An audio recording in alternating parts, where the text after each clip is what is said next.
Bonjour les gars, les filles des Hauts-de-France et bonjour à tous ceux qui peuvent et pourront visionner ce live en replay. Aujourd'hui, je suis avec Françoise. Bonjour Françoise. Bonjour Élise. Et nous recevons Delphine Lefebvre, sage-femme tabacologue au CEHU Amiens-Picardie. Bonjour Delphine. Bonjour. Pendant ce live, on va se consacrer à la façon dont le tabac fumé touche les femmes en particulier, de façon générale, mais aussi pendant la grossesse, pendant l'allaitement et au moment de la ménopause. Mais pas de panique, les hommes, on va parler pour vous aussi, vous ne serez pas en reste. Françoise, je te laisse démarrer. On a plein de questions pour vous, Delphine, aujourd'hui. La première question de base. Je prends la pilule, je fume, est-ce que ça pose un souci? Oui ou non? Oui, tout à fait, ça peut poser problème. En effet, puisque alors, le tabac, on sait que ça a un impact sur le plan cardiovasculaire, puisque ça agit sur les vaisseaux sanguins, notamment sur les artères. Et les œstrogènes, en règle générale, protègent sur ce versant-là. Toutefois, le tabac diminue l'effet des œstrogènes. Donc, on peut avoir une baisse de l'efficacité de la pilule. Et comme il y a une baisse, ça agit sur le taux des œstrogènes. Les patientes qui fument et qui prennent une pilule œstroprogestative sont plus à risque du coup de maladies cardiovasculaires.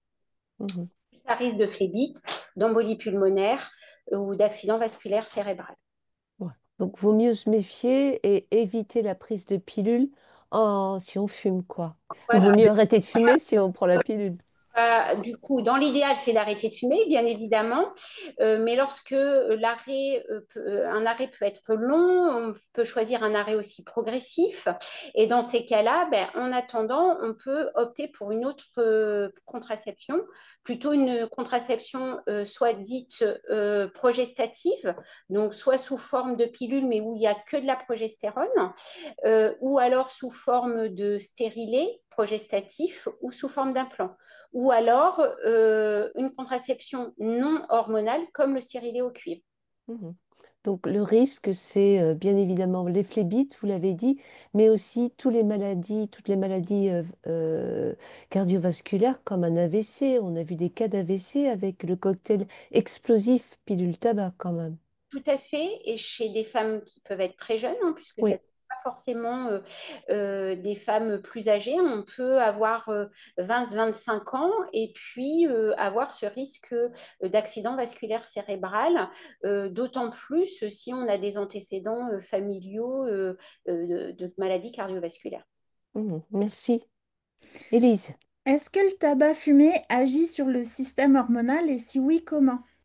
Oui, alors tout à fait, il s'agit sur le système hormonal, alors, notamment donc sur les hormones sexuelles, puisque comme précédemment j'expliquais, ça diminue en fait la production au niveau œstrogène. Donc il y a au niveau sur le plan de la production œstrogène, on en a beaucoup moins. Du coup, ça va diminuer l'ovulation. Donc ça va avoir un impact sur la fertilité des femmes. Donc, on peut avoir une baisse de la fertilité ou carrément une infertilité. Donc, ça a un impact également sur la régularité des cycles en fonction du type de tabagisme et depuis combien de temps les femmes fument. On peut avoir des cycles réguliers et des règles qui peuvent être un petit peu plus douloureuses. Ça D'accord. veut dire aussi, si l'été arrive là, hein, ça veut dire aussi que si je fume, comme il y a un dérèglement hormonal, je vais avoir une pilosité plus importante. Je vais m'épiler plus souvent. Oui, alors possiblement. Possiblement. Possiblement. Après, ça, c'est au cas par cas, ça va dépendre de l'équilibre hormonal que l'on a de base, Hmm. naturellement. Mais D'accord, possiblement, c'est des choses qui peuvent arriver, tout à fait. d'accord. Bon, j'arrête la pilule. Vous me direz, c'est plus de mon âge, hein, mais bon, imaginons. J'arrête la pilule. Combien de temps avant, et ça c'est une question qu'on se pose quand même quand on est en âge justement d'avoir un bébé, combien de temps avant de stopper la contraception, est-il préférable d'arrêter de fumer? À quel moment je dois y penser vraiment sérieusement?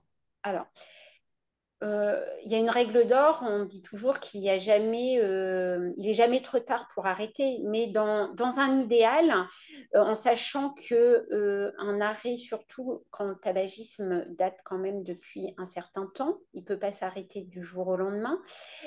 Dans l'idéal, c'est quand même qu'il y ait au moins 6 mois d'arrêt avant la grossesse, surtout s'il y a des difficultés à mettre en place le sevrage et à trouver l'équilibre d'un traitement substitutif, par exemple, et d'un accompagnement sur tout ce qui est dépendance comportementale et psychologique dans l'idéal afin que ce soit bien instauré, même si on peut démarrer une grossesse en sous substitut nicotinique. L'essentiel, c'est qu'il n'y ait plus de cigarettes. Dans l'idéal, c'est quand même au moins de démarrer au moins 6 mois à l'avance. Parfois, parce qu'il y a beaucoup de patientes qui arrêtent leur pilule pensant qu'elles ne vont pas avoir leur grossesse tout de suite et en se disant j'ai le temps d'arrêter de fumer. Et parfois, elles sont enceintes au bout du premier cycle après l'arrêt de la pilule. Dans l'idéal, au moins 6 mois avant d'arrêter sa contraception, il faut y penser et mettre des choses en place. Hmm. Pourtant, le délai pour tomber enceinte est plus long si on est fumeuse que si on est non fumeuse. Oui, c'est tout à fait possible, mais c'est pareil, hein. Tout dépend du capital fertilité que l'on a de façon naturelle. Hmm. On n'est pas tous égaux. Il n'y a pas. Alors, en effet, dans la majeure partie des cas, les patients qui fument, il y a une baisse, hein, comme je disais tout à l'heure, au niveau de la fertilité. Donc, même s'il n'y a pas d'infertilité, on a quand même une baisse. Mais on n'est pas tous égaux de façon naturelle sur notre fertilité. Donc, Hmm. lorsque quelqu'un est très fertile à la base, il peut quand même se retrouver rapidement enceinte à l'arrêt de la contraception. Ok, merci. Élise. Euh, Moi, j'ai arrêté de fumer il y a un mois, mais mon compagnon, pas du tout, quoi. Est-ce que cela peut avoir une incidence sur mes chances d'être enceinte? Alors, tout va dépendre. Il y a deux choses. Un, ça a une action sur la fertilité de la femme. Bien évidemment, c'est une action sur la fertilité du monsieur. Donc, bien évidemment, tomber enceinte, il faut être deux. Donc, pour cette grossesse, et forcément, donc ça va avoir le même impact sur le nombre de spermatozoïdes, sur la vitalité également des spermatozoïdes. La baisse de fertilité existe également chez les messieurs. S'il n'y a pas d'impact sur la fertilité du monsieur, parce que c'est la même chose, hein, on a une fertilité de base comme homme-femme, il y a quand même un impact secondairement par rapport au tabagisme passif. Donc, imaginons, madame, vous avez arrêté, votre conjoint non, il y a quand même la grossesse arrive, l'impact du tabagisme passif peut être quasi identique au tabagisme actif de la patiente Mhm. avec tous les risques que l'on peut avoir sur la grossesse avec un tabagisme. Et ça, c'est important. Et si je fais une PMA, une procréation médicalement assistée, est-ce que j'ai plus de chances que ça marche, entre guillemets, plutôt si j'ai arrêté de fumer que si je continuais à fumer? Ça majore mes chances de réussite au niveau de la PMA? Oui, tout à fait. Le fait d'arrêter, ça va augmenter le potentiel que ce soit une insémination, une fécondation in vitro, est-ce que là fonctionne? Puisque, comme nous avons vu, hein, ça a une action sur les hormones. Donc, dès qu'il y a une action hormonale, c'est que le tabac est considéré comme un perturbateur endocrinien. Mhm. De ce fait, ça va agir sur la qualité de la stimulation ovarienne pendant les cycles de PMA. Ça, c'est super intéressant parce que c'est une motivation supplémentaire pour arrêter de fumer. Quand même, ce délai qui est raccourci pour tomber enceinte. Et pour tous ces couples qui galèrent pour avoir un bébé, ben, le fait de passer par la PMA, on va majorer les chances qu'un embryon accroche, entre guillemets, et tienne bon si on ne fume plus. Et ça, c'est quelque chose que peu de gens savent, en fait. Tout à fait. Et je rajouterais même que, alors bien évidemment, je parle de baisse de la stérilité ou d'infertilité sans forcément cause organique retrouvée, c'est-à-dire qu'il n'y a aucune malformation au niveau trompe, au niveau utérus, enfin tout le bilan, on va dire, il y a tout un bilan hein, qui est fait avant une procréation médicalement assistée. Tout, une majeure partie des cas, les examens reviennent normaux. Et parfois, c'est juste que voilà, c'est qu'il y a un tabagisme dans le couple. Parfois, le fait d'arrêter, simplement d'arrêter de fumer, mais le couple en lui-même, hein, comme on disait, Mhm. l'action est aussi bien sur maman que sur papa. Et dans ces cas-là, ça peut leur éviter parfois une PMA, puisqu'il y a des choses quand même sur la fertilité avec un arrêt du tabac qui peut être réversible. Donc, lorsque c'est une infertilité qui est mineure, rien que le fait d'arrêter, ça peut éviter de passer par une insémination, une fécondation in vitro. Alors là, vous avez dit un mot essentiel, c'est le mot réversible. C'est-à-dire que les choses peuvent s'améliorer et s'améliorer rapidement quand on arrête de fumer au niveau de ce potentiel de fertilité. Tout à fait, tout à fait. Ça peut être très rapide, sous condition, bien évidemment, hein, qu'il n'y ait pas d'autres causes à cette fertilité. Bien évidemment, ouais, bien évidemment. Élise, Alors, ça y est, je suis enceinte, mais j'ai vraiment pas du tout. félicitations. Non, merci, hein. Un petit quatrième. J'ai vraiment pas du tout réussi à arrêter de fumer. Et B. Et est-ce que ça va être grave pour lui? Alors, déjà, même s'il n'y a pas eu d'arrêt anticipé, ça n'empêche pas que l'on peut mettre des choses en place et modifier les choses pour que l'arrêt se fasse pendant la grossesse. Bien évidemment, le tabac a un impact sur la grossesse et sur le fœtus et l'enfant à venir. Donc, au niveau grossesse, il faut savoir que quelqu'un donc, qui fume a une baisse de son immunité, donc ils sont plus à risque aux infections. Donc, hors grossesse, on va être plus à risque d'infections bien souvent auxquelles on pense en premier, ben, les infections ORL et Mm. respiratoires. Mais chez la femme enceinte, on ne va pas vraiment se fixer sur ces types d'infections. Les femmes enceintes vont être plus à risque d'infections, notamment vaginales, qu'on appelle vaginoses.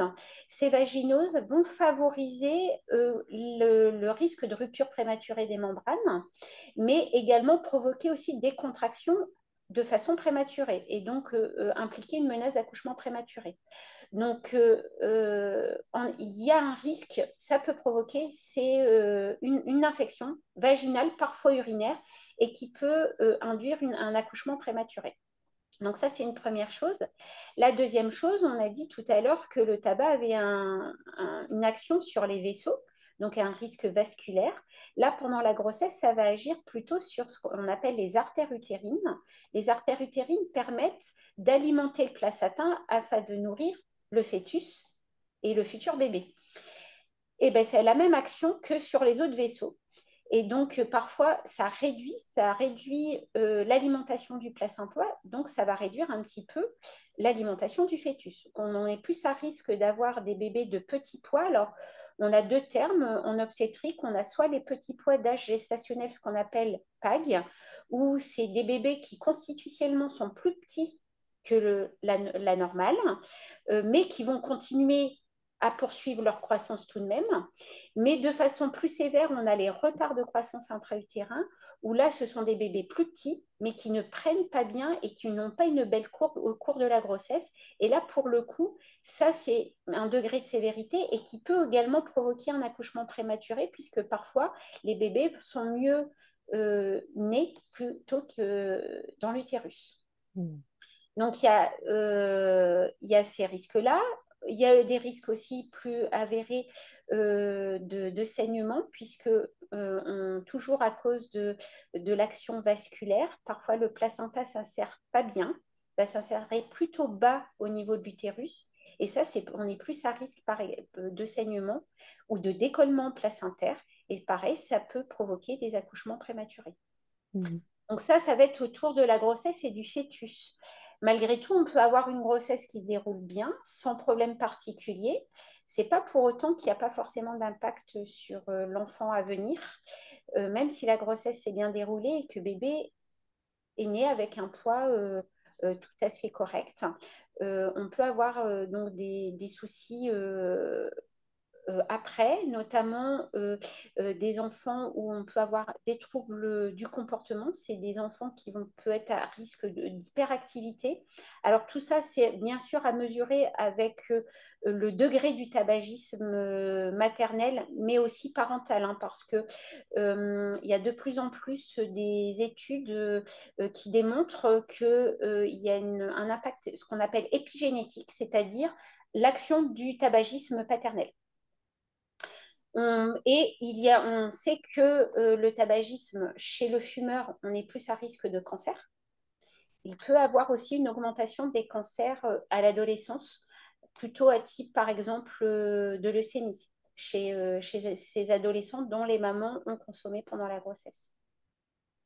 Donc, Ouais, tout ça, c'est pas top, hein. c'est très très large, même si la grossesse s'est bien déroulée, Ouais, ouais. et pas nul derrière. Ouais. Il y a aussi, vous l'avez dit, mais je le répète, une moins bonne oxygénation du bébé à partir du moment où il y a le monoxyde de carbone qui arrive avec la fumée de tabac. Et donc, on a des bébés qui bénéficient d'une moins bonne oxygénation. Donc, du coup, ça a une action sur le cerveau du bébé. Oui. Il y a de nombreuses études ont montré que les cerveaux des bébés où il y a eu un tabagisme accru pendant la grossesse, où le cerveau est plus petit. Un cerveau plus petit a un impact sur l'apprentissage une fois que l'enfant est né, puisque dans le cerveau, c'est la matière grise hein, qui permet tout ce qui est l'apprentissage de toutes sortes. Hein. Et les cerveaux de ces bébés est un peu plus petit, et donc on peut avoir des difficultés à l'apprentissage, notamment en lecture, à l'écriture, enfin, au niveau de l'école. Mhm. Bon, eh ben, tout ça, c'est pas très réjouissant. Allez, hop, je vais à la pharmacie, je prends des substituts. Pourquoi? Alors, si j'achète une boîte de patchs ou si mon médecin ou ma sage-femme tabacologue, là, vous me prescrivez des patchs, je me retrouve avec une boîte où il y a le logo marqué Attention pour les femmes enceintes. Alors ça, vous le trouvez sur tous les médicaments, même sur la boîte de paracétamol. C'est une obligation. C'est une norme européenne, donc il est obligé hein, d'avoir ce petit logo. C'est pas pour autant qu'on ne peut prendre aucun médicament pendant la grossesse. En effet, il y en a qui sont contre-indiqués, mais il y en a plein qui peuvent être pris pendant la grossesse sans conséquence. Donc, les patchs sont autorisés pendant la grossesse. Il n'y a pas de souci particulier. Ce logo, et c'est juste une obligation de normes gouvernementales, mais il n'y a aucun impact du patch sur la grossesse, d'autant plus que au niveau du patch, on fait la différence entre la nicotine du patch et puis la cigarette. La cigarette, il y a deux composants. Vous avez la nicotine et vous avez la fumée et tous ces composants toxiques où il y en a plus d'1 millier. Hein, donc, on ne pourrait pas citer tous par cœur parce qu'ils sont trop nombreux. Cette fumée et ces composants ne sont pas présents dans les patchs. Et par rapport à la nicotine n'est pas délivrée de la même manière. Elle est délivrée de façon constante, dosée. Donc, on sait ce que l'on donne. Alors que quand on fume, c'est par pic de nicotine, ce qu'on appelle des effets shoot. Et c'est ces effets shoot-là qui ont un impact sur le cerveau, mais pas la nicotine de façon constante. Merci, Élise. Et du coup, comme je peux mettre des patchs, est-ce que je peux utiliser d'autres substituts? Ou est-ce que certains sont contre-indiqués? Alors, les seuls substituts qui sont autorisés, ce sont les patchs, les gommes, les pastilles, enfin les substituts oraux. Euh, les autres méthodes d'arrêt du tabac, donc comme le Ziban, comme le Champix. Alors le Champix, il faut savoir, de toute façon, c'est plus autorisé en France. Donc il était déjà Si, si, ça revient au mois de juin. on ne peut plus du tout l'avoir, il n'est plus disponible en France. Mais sinon, vous avez le Ziban, la cigarette électronique, par exemple. Tout ça, ce n'est pas du tout, c'est contre-indiqué pendant la grossesse. Donc, c'est absolument pas recommandé. Et le spray? Le spray, c'est considéré comme un substitut oral, donc ça, c'est tout à fait possible. D'accord, ok. Même s'il y a un petit peu d'alcool dedans, on conseille le spray aux femmes enceintes? Alors, De, pour ma part, je vais vous donner Ouais, des pratiques professionnelles. Les substituts oraux, je les utilise très peu. ouais, Au sens où on peut devenir dépendant des substituts oraux, on ne sera jamais des patchs. Donc, quand on a des patients qui ont une dépendance comportementale à la cigarette qui est très prononcée, c'est pas forcément une bonne indication, les substituts oraux. Malgré tout, ça peut être en complément du patch et dans ces cas-là, on l'arrêtera avant de diminuer le patch. ok. Après, de première intention, je donne toujours gomme ou si je dois prescrire des substituts oraux, je vais plus vers le gomme ou la pastille. D'accord. Merci. Alors, il y a beaucoup de médecins qui disent encore à leurs patientes, ah là là là, allez fumer 3 4 clopes par jour, c'est préférable à être hyper stressé et à stresser votre bébé. Vous êtes passé d'un paquet à 5 cigarettes par jour, c'est déjà très bien. Gardez ces quelques cigarettes et puis roule ma poule. Est-ce que c'est un bon conseil? Pas du tout. Alors ça, c'est quelque chose qui m'horripile, si on peut dire ça comme ça. Non, du tout, du tout. Il y a pas d'effet dose au niveau du tabac. Parfois, nous avons des patientes qui vont fumer moins que la moyenne et où il va avoir un impact sur la grossesse et sur l'enfant. Donc, c'est vraiment, pour toute substance, il faut vraiment que ce soit une tolérance zéro. Il faut savoir que le stress, on peut l'accompagner, on sait le gérer. On a plein de choses à proposer aux femmes enceintes pour gérer le stress, que ce soit quelqu'un qui est stressé de prime abord, mais aussi bien le stress prénatal, ou que ce soit la grossesse qui induit ce stress. Il y a plein de choses à proposer, alors qu'on ne peut pas contrôler l'action du tabac sur la grossesse et sur le fœtus. Donc, ce conseil, il faut qu'il vraiment il soit rayé de la carte d'un suivi de grossesse. Merci. Élise. Alors, j'ai une amie, on lui a proposé des patchs 7 milligrammes pour éviter que le bébé ne reçoive trop de nicotine. Mais alors, elle a vraiment des symptômes de manque très importants. Comment est-ce qu'on peut l'aider? Alors déjà, il va falloir changer le dosage du patch parce que le fait de sous-doser, on crée une frustration chez les patientes. Donc, il y a un gros risque qu'elle recraque. Elle ne va pas vivre pleinement sa grossesse, donc il faut vraiment augmenter. Il faut éviter de sous-doser les substituts nicotiniques pendant la grossesse, d'autant plus qu'on va plutôt augmenter, on va donner plus à une femme enceinte qu'à une femme non enceinte à cause du volume circulant. Le volume circulant est augmenté pendant la grossesse puisqu'il y a la maman et le bébé, donc les besoins vont être plus importants. Donc il faut surtout doser convenablement. Si vraiment on veut qu'elle arrête en toute sérénité et sans qu'elle puisse rechuter, il faut vraiment adapter le dosage. Donc ça, c'est une première chose.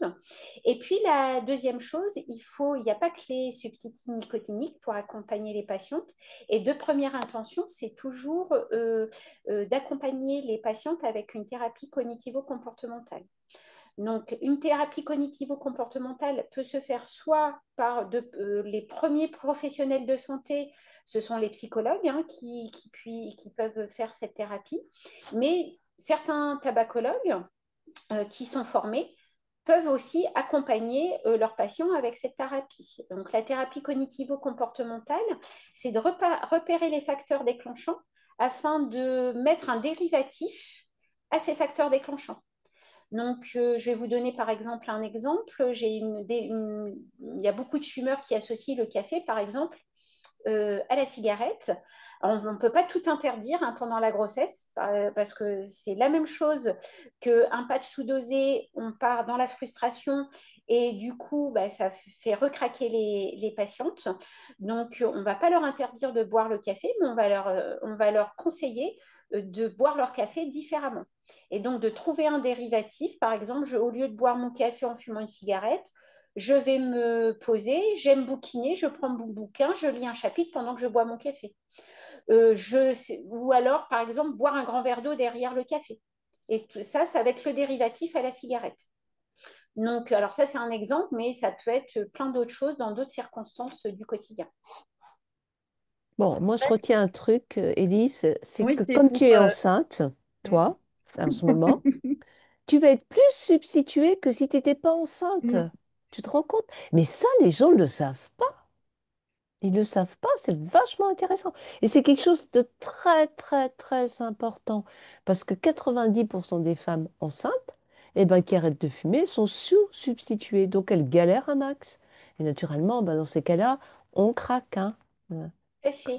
Alors, il y a très peu de patientes, mais de professionnels hein, de santé hein, qui ont Bien peur sûr, hein, de doser convenablement.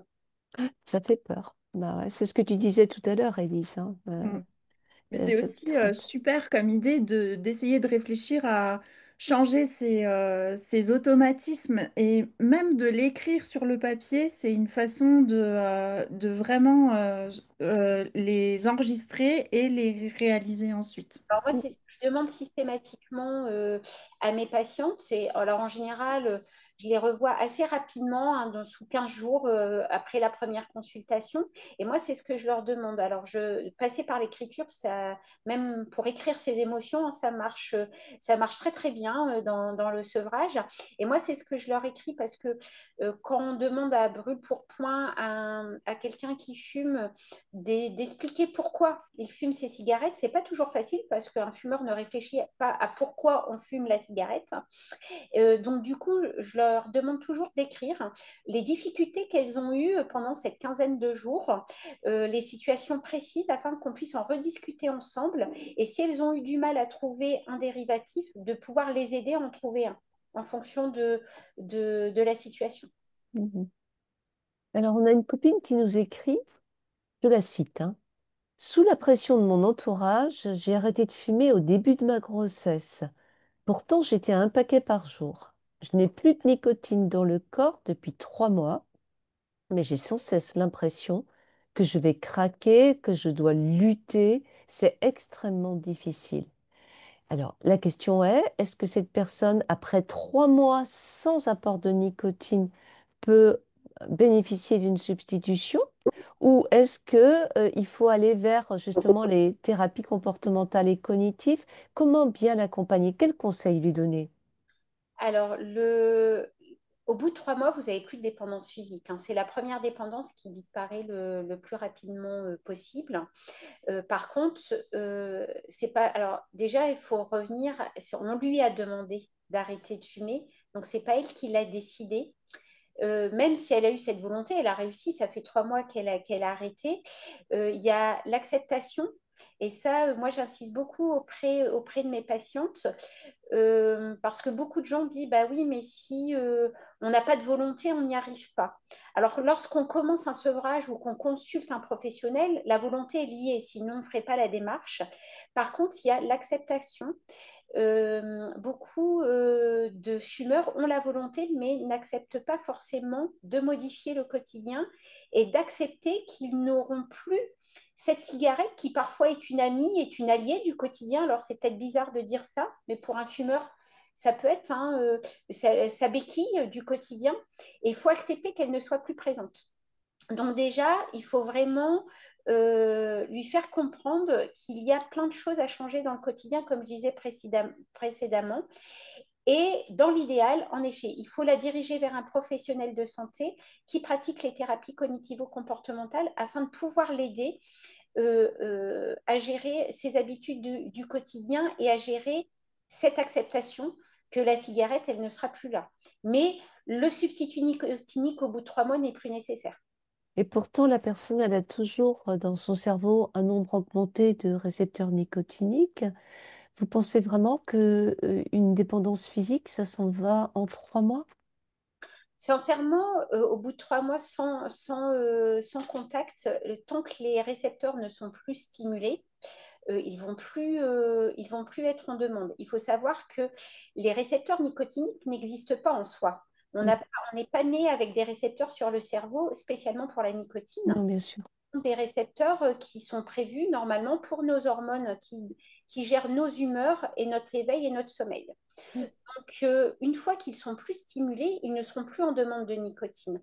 Il faut faire comprendre donc aux fumeurs que les envies, parfois, ne sont pas toujours physiques. Même si on y pense tout le temps, ça va être plutôt de l'ordre du psychologique et du comportemental. Et c'est vraiment les thérapies cognitivo-comportementales qui vont aider à ce niveau-là. D'accord, merci. Élise? Alors, c'est toujours notre amie. Elle a finalement arrêté de fumer, mais elle attend qu'une chose, c'est d'accoucher et de fumer sa première cigarette après grossesse. Est-ce que c'est normal? Alors, c'est ben, comme ce que je disais précédemment, lorsque c'est une patiente qui ne le fait pas pour elle-même, hein. Lorsqu'on arrête une substance, quelle que soit la substance, il faut vraiment le faire pour soi, pour que ça puisse fonctionner sur du long terme.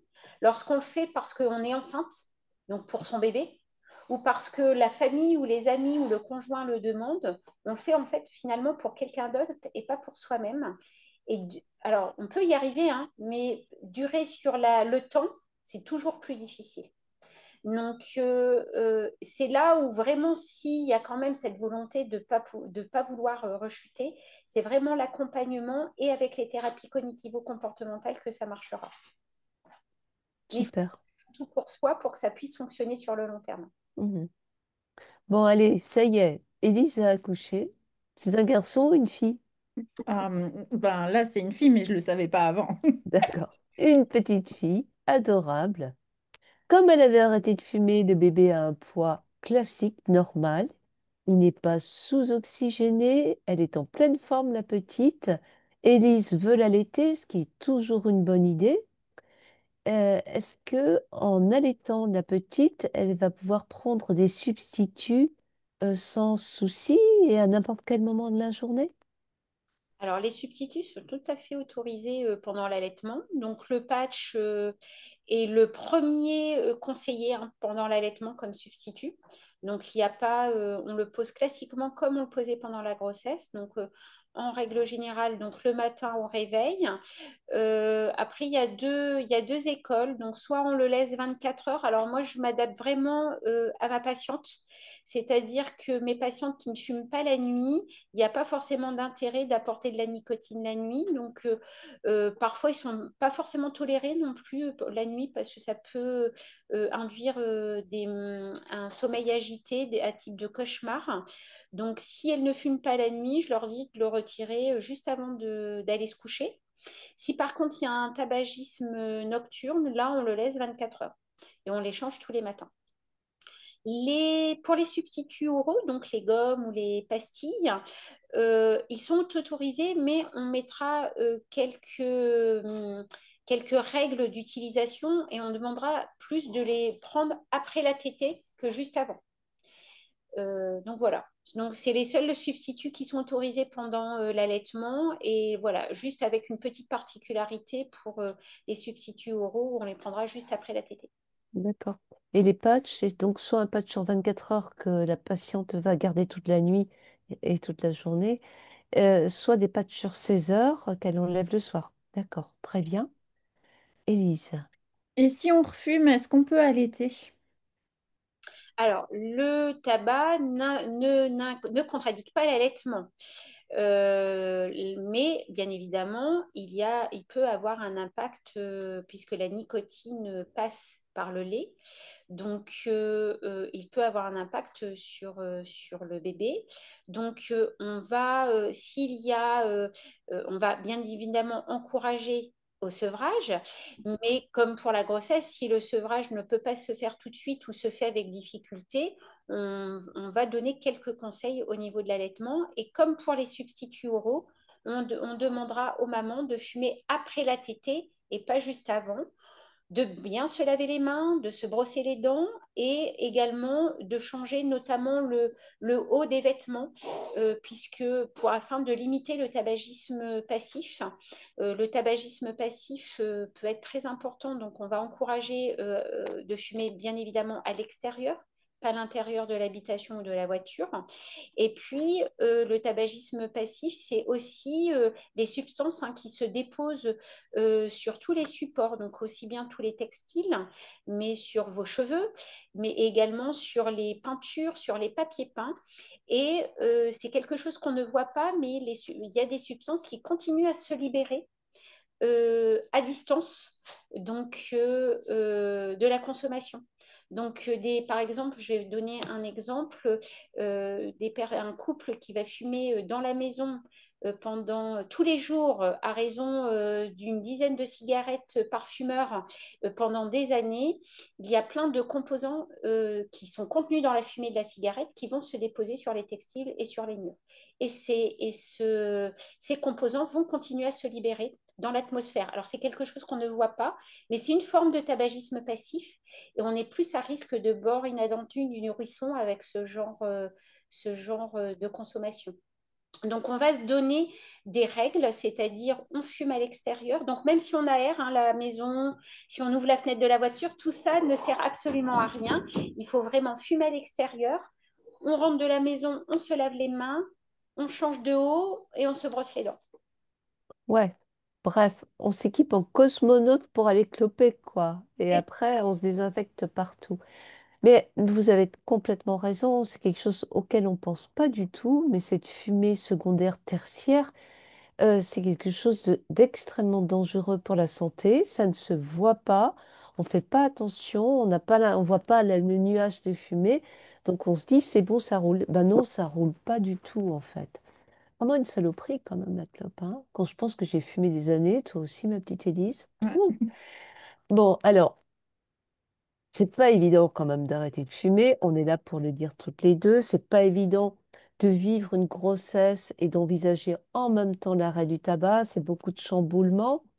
Quelquefois, on a aussi les nerfs, hein, et on peut être un peu secoué par tout ça. C'est quand même un changement identitaire important. Est-ce qu'il y a des consultations, parce qu'on voit bien que vous pouvez vraiment nous aider là, est-ce qu'il y a des consultations spécialisées pour les femmes enceintes si j'attends un bébé, si je désire avoir un bébé et que je fume, où est-ce que je peux m'adresser? alors, dans toutes les maternités vous allez avoir différents types de maternités. Toutes les maternités qui ont signé la charte hôpital sans tabac, normalement, il y est censé avoir une consultation. C'est une obligation, une consultation dans le service de maternité. Donc, bien souvent, c'est une sage-femme qui est formée en tabacologie et qui les anime. Mais ça peut être aussi un médecin, mais on va dire de plus fréquemment, ce sont les sages-femmes. Il y a d'autres maternités qui n'ont pas forcément signé la charte, mais qui ont répondu à des appels à projets qui sont financés par l'ARS et qui permettent de mettre des structures et des accompagnements auprès des maternités. Mais si vous êtes dans une maternité où il n'y a pas forcément de sage-femme tabacologue, dans les hôpitaux, vous avez quand même des consultations de tabacologie ou alors dans les centres d'addiction en ville. Également, vous avez des consultations en tabacologie. Hmm.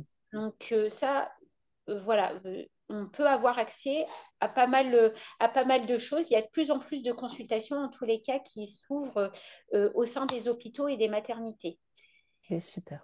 Il y a un accompagnement complet. Mais tout professionnel de santé, notamment les sages-femmes, les gynécologues, peuvent instituer, mettre en place, initier un traitement substitutif en attendant que les patients puissent rencontrer un tabacologue. Ok, merci beaucoup. Bon, allez, Élise, on va faire défiler les années. Ouah, On ouais, passe de alors la là, grossesse à la on ménopause. est On a 5 minutes, 20 à vas-y. 30 ans plus tard.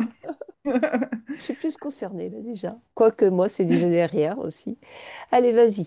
Est-ce que c'est possible que la ménopause soit plus précoce à cause du tabac fumé? Et pourquoi? Tout à fait. Ça peut avancer la ménopause de 2 à 3 ans. par rapport à l'âge moyen, tout simplement, je reviens à ce que j'ai dit au début de l'entretien, le tabagisme a un impact sur la production d'œstrogène, donc on sait que ça diminue cette production, donc du coup, le fait que ça diminue la production d'œstrogène, si on n'a pas un capital naturel très fourni, ça peut accélérer du coup l'apparition de la ménopause et en moyenne, ça peut l'avancer de 2 à 3 ans par rapport à l'âge traditionnel. Merci. Ah ouais, ça se dit quand même, hein. Alors, je suis ménopausée, ou je vis la ménopause. euh, on m'a dit, alors, est-ce que c'est vrai que le tabagisme, le fait de cloper, ça joue sur les bouffées de chaleur et sur l'ostéoporose? Alors, ça agit sur les bouffées de chaleur et pas que, puisque la cigarette est un excitant. Donc forcément, tous les excitants vont augmenter les bouffées de chaleur de la ménopause, mais pas que. Parfois, on a aussi des palpitations pendant la période de périménopause et de ménopause. Et ça va, comme c'est un excitant, ça va augmenter tous ces facteurs. Ça également, comment une action sur nos os, puisque nos oestrogènes nous protègent de pas mal de choses finalement. Et lorsque donc, le tabac a un impact sur la production d'œstrogènes, et quand on est ménopausé, on a une chute de cette protection hormonale, et donc ça fragilise notre capital osseux. Donc forcément, ça peut favoriser une ostéoporose. Mhm. Merci. Élise. Est-ce qu'à 50, 60 ans, ça vaut encore la peine d'arrêter de fumer alors que, on a déjà fumé 30 à 40 ans dans notre vie? Alors, comme pendant la grossesse, il n'est jamais trop tard pour arrêter de fumer. Il faut savoir que en fonction de l'impact du tabac, voilà, l'impact a différents impacts sur notre santé. En fonction de l'impact, ça peut diviser par deux en nombre d'années. Par exemple, pour les pathologies cardiovasculaires, en un an, ça peut diviser par deux le risque de faire un infarctus, par exemple. Donc, ce n'est pas anodin. Après 50 ans, ça peut rallonger votre espérance de vie d'au moins de 6 ans. Donc, ce qui n'est pas anodin non plus. Pour tout ce qui est cancer, on va dire ORL, sur les 5 ans, ça divise par deux. Pour le cancer pulmonaire, sur 10 ans, ça divise par deux. Donc, il n'y est jamais trop tard, même à 50 ou à 60 ans, ça va augmenter vraiment avec une très grande probabilité notre espérance de vie et en meilleure santé, bien évidemment. Mhm. Ça, c'est important. Et en meilleure santé. Alors, quand on a mon âge, on a quand même une petite idée qui nous trotte derrière la tête et qui est aussi un frein au sevrage tabagique. Parce qu'on se dit, ouais, mais si j'arrête, est-ce que je vais pas payer le prix de toutes les années pendant lesquelles je fumais? C'est l'histoire qu'on entend, hein. Moi, je connais mon voisin, il a arrêté de fumer, il était à la retraite, tranquille. 3 mois après, il est mort. Paf. Et on se dit, mais je vais payer la note, quoi. Il y a une obligation à payer la note ou est-ce que cet espoir de vivre en meilleure santé, il est vraiment réel? L'espoir de vivre en meilleure santé, il est vraiment réel. Malheureusement, en médecine, rien n'est sûr à 100%. Parfois, en effet, il y a des gens qui nous disent, ben, j'ai arrêté de fumer, avant j'étais pas malade et là je suis tombée malade. Le souci, c'est que parfois, il y a des choses qui se sont installées en amont de l'arrêt du tabac et que forcément, lorsque c'est déjà mis, la maladie est déjà mise en place sans qu'on le sache, hein, le fait d'arrêter ne va pas supprimer la maladie. L'arrêt du tabac permet d'éviter que la maladie ne survienne. Donc parfois, en effet, les dégâts sont déjà faits au préalable. Et donc, bien évidemment, l'arrêt ne va pas supprimer les dégâts qui ont déjà été mis en place. Par exemple, on va prendre le cancer du poumon, par exemple, en exemple. S'il y a déjà des cellules précancéreuses qui sont présentes au niveau pulmonaire, on va dire dans l'année qui précède l'arrêt du tabac, le fait d'arrêter, ces cellules vont être toujours présentes. Donc le cancer est un grand risque de se développer. Par contre, si vous arrêtez de fumer alors qu'il n'y a pas ces cellules présentes, ben, vous allez diviser par deux votre risque d'en avoir un jour. Hmm. Que oui, il est réel le fait d'arrêter de fumer et d'être de meilleure santé après. Mhm. Oui, et puis sachant que même si on est malade, le fait d'arrêter de fumer va permettre d'avoir des soins qui seront plus efficaces et de meilleure qualité. Donc de guérir plus facilement aussi que si Et j'avais continué à fumer. tout à fait, même si voilà, la maladie est présente, le fait d'arrêter va améliorer les capacités de guérison et va permettre au traitement de mieux fonctionner Tout aussi, à hein. fait. Tout à l'heure, je disais que le tabac est un perturbateur endocrinien, donc ça va agir sur les traitements. On sait que, par exemple, ça agit sur le fonctionnement de la pilule. Selon les traitements, parfois, on a des cancers, par exemple, si on reste sur la maladie le cancer, il y a des cancers qui sont dits hormonaux. Les traitements vont beaucoup moins bien marcher si on continue de fumer. Tout à fait. C'est quelque chose de vraiment important à savoir aussi. Parce que c'est pas foutu, au contraire, et c'est une façon de participer activement à ces soins, de pouvoir faire quelque chose pour aller mieux et pour guérir plus vite. C'est quand même quelque chose d'important, ça. Tout à fait. Et Élise, la conclusion. Alors, est-ce que les femmes qui fument sont plus impactées que les hommes? Et pour finir, quels seraient vos principaux conseils à une femme pour qu'elle arrête de fumer? Alors, homme-femme, ils sont impactés hein, tous les deux, pas forcément de la même manière, puisque il y a des épisodes dans la vie d'une femme que l'homme ne rencontrera pas, et on notamment parlé de la ménopause, ou qui est un cap qui est très important, où va se déclarer beaucoup de pathologies, et ces pathologies forcément vont être augmentées si on a un tabagisme, chose que forcément monsieur va pas forcément rencontrer. Malgré tout, l'impact sur le risque de certaines pathologies, qu'elles soient cardiovasculaires, cancéreuses ou infectieuses, sont présentes aussi bien chez l'un que chez l'autre. Donc tout ça est à prendre en considération. Au niveau des conseils que je pourrais donner aux femmes, ben, c'est d'en parler surtout.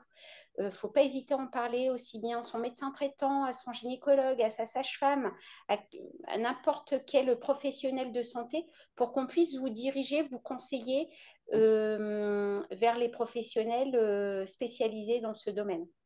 Hmm, super. Bon, je crois on a dit plein de choses, Élise. On a fait vraiment le tour, hein? Ah oui, on a vraiment fait le tour. C'était impressionnant de qualité, de précision. Et ben, je pense que toute femme ou homme d'ailleurs, qui regarde ce live aura appris plein de choses et aura bénéficié de plein de conseils pratiques et efficaces. Maintenant, on sait où se faire aider. Maintenant, on sait aussi les risques qu'on prend à fumer. On sait aussi les avantages qu'il y a à l'arrêt du tabac. Et ça, c'est pas rien du tout. Merci mille fois, vraiment, vraiment, vraiment. C'était super intéressant. Merci, Delphine. Élise, je te laisse le mot de la fin. Ben, on va bientôt se retrouver pour un dernier live cette saison. Hmm. Et je vous souhaite aussi le 31 mai une super journée mondiale sans tabac. À Mhm. bientôt. À bientôt. Merci encore. Au revoir. Au revoir. Au revoir.